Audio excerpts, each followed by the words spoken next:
Лимэн нимбэгний шүүс хийхийн тулд 3 нимбэг шахажээ. Эхний нимбэгнээс 42 мл шүүс, харин хоёр дахь нимбэгнээс 36 мл шүүс. За 3 дахь нимбэгнээс 45 мл шүүс шахажээ.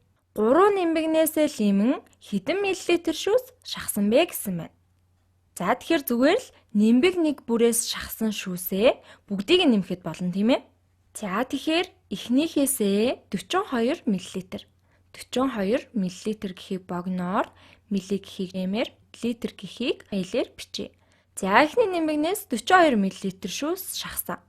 Хоёр дахь нимбэгнээс 36 мл. Харин 3 дахь нимбэгнээс 45 мл. За тиймээс энэ гурван хэмжээг зүгээр нэмчихэж болно гэсэн үг. За тэгвэл нэмцгээе. Тэгэхээр хариу нь миллилитрээр нэг тоо гарна. За эхлээд 1-ийн орныг нь бодъё. 2 дээр 6-ыг нэмээд 8, 8 дээр 5-ыг нэмээд 13. За 13 гэдэг чинь 3 нэгж 1 аравт. За тэр 1 аравтыг энэ аравтын орон дээр нэмж болно. За 1 дээр 4-ыг нэмээд 5, 5 дээр 3-ыг нэмээд 8, түн дээр 4-ыг нэмээд 12. Тэгэхээр 12 аравт буюу 100 хортой тэнцүү. Тэгэхээр лимэн 3 нимбэгнээс нийтдээ 123 мл шүүс шахсан байх нь. За бүгдээрээ өөр нэг төстэй бодлого бодъё.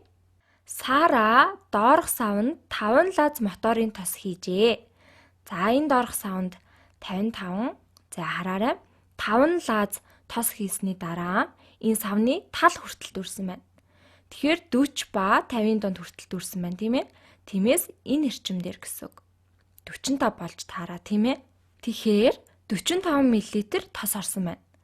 За тэр 5 лаз тос хийсэн ба тэр бүгдийг нийлүүлээд 45 мл тостой болсон.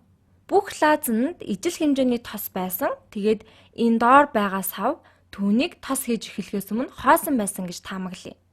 Бүх савнд ижил хэмжээний тос байсан. Тэгвэл лаз бүрт хэдэн миллилитр моторын тос байсан бэ?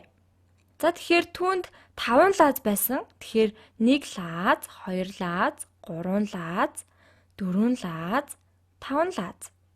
Лаз нэг бүрт тодорхой хэмжээний тос байсан. Тэгэхээр эдгээр нь ямар нэг хэмжээний тос агуулсан байсан гэсэн үг. Бүгдийг нь хийсэн тийм ээ. За бүгдээрээ лаз нэг бүрт асуултын тэмдэг хэмжээтэй тос байсан гээ. Түүнд 5 лаз байсан ба лаз нэг бүрт мэдэгдэхгүй хэмжээний тос байгаа.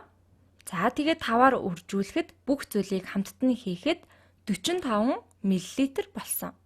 За нэг лазандах хэдий хэмжээний тосыг 5-аар үржүүлбэл нийт 45 гарах вэ. Тэгэхээр 5-ыг үржих нь 9 нь 45 байдаг шүү дээ. За тэгэхээр энд байгаа асуултын тэмдэг нь 9 олж таарах нь байна. Бүгдд нь ижил хэмжээний тос байсан гэсэн тийм ээ. Тэгэхээр бүх лазанд ижил хэмжээний тос байсан. Лаз нэг бүрт 9 мл байсан бол за хараарай. 5 лазны нэг бүрт 9 мл тос байсан бол 5 9-ийн 45 болно.